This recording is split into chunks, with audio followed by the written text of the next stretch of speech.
Hi, I'm Deanna Gillen at Field Service Europe, representing the Field Service blog, and I'm here with Chris Lynch from Kinetic Concepts. Hi, I'm Chris Lynch. I'm with KCI, based out of San Antonio, Texas. I'm the vice president of our global service organization. Hey, Chris. So I just sat in on your panel talking about strategic planning prior to dispatch. Can you tell the audience a little bit about that? Yeah, we've really focused this year on getting closer to our customer from a dispatching perspective and getting accurate customer expectations right up front when they're needed, and then feeding that information to our dispatch team to make sure we're responding quickly and accurately to the current customer needs based on what their expectations and needs are at that very moment.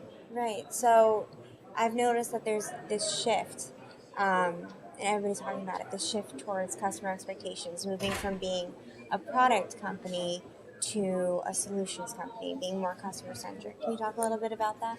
Yeah, I think Ian actually touched on it, that while the overall service performance in general in the industry is improving, the customer expectations are actually increasing at a faster rate. Right. And so we're trying to address that need in our business as well, where we previously would just measure how quickly we were getting an order to a customer and whether we were meeting a specific customer, an overall customer SLA. We've changed that perspective a little bit to really focus on what that customer expectation and need is at that very moment. So if that customer need is, I need it in a couple hours, we're trying to address that need versus their SLA might be a 4-hour window generally. Right. And we're really focusing on that. So how are you changing that? How are you addressing it? We've improved the communication between our front end contact center and our dispatch team. Right. Where previously our contact center would just make a commitment to how they would, when the customer could expect a product. We know that the contact center isn't as close to our dispatch or to our field technicians as we need them to be, but our dispatch group is. So we've kind of pushed that decision of how quickly we can get somebody there down to our dispatchers who are directly in contact with our service technicians. And then when our service technician, when our dispatchers realize who that service technician is and how close they are, then they reach back to the customer and give them an accurate expectation of when the customer can expect that product. Right. And what technologies are you investing to kind of integrate the dispatch team with the field service? Our dispatchers are leveraging. In North America, our dispatchers are leveraging a couple of technologies. Trindle is one of them. Trimble is one of those things, and Zora is another. They're integrated with our vehicles that we use there, and our dispatchers then have visibility and capabilities to understand where our field technicians are at a given time and who's the closest and best to respond to that customer need. So can you talk a little bit about your experience in the industry and how it's evolved? You were saying that you've been at Kinetic for 7 years. How is it different today in your role than it was, say, 7 years ago? Okay. Yeah. The healthcare industry is evolving pretty dramatically. When you look at the marketplace, healthcare reform definitely happening in the U.S., obviously happening some in Europe as well. Is really causing us to think about how we operate in a more efficient manner faster and respond to some of those needs. So we've got new medical device taxes coming into play in the U.S. We've got some extreme competition coming into play in our space, in the wound care space, from a healthcare perspective, and that's caused us to really change how we think about our customer and understand that our customer really values our service more probably than we might have thought 7 years ago or so.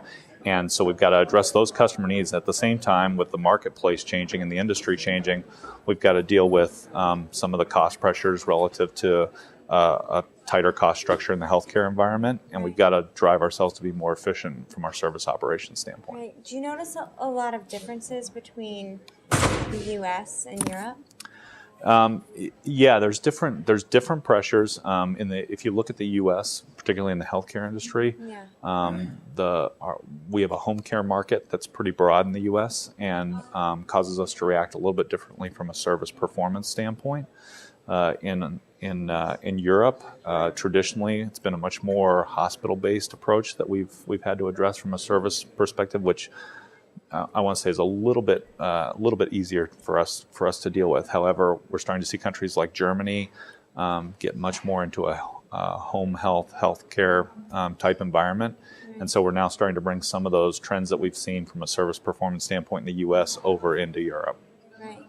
So, just touching on like service performance and being more efficient, how are you training your techs on these new technologies that you're rolling out? So we do a couple different things. A package that we're rolling out right now currently is called Compliance Wire.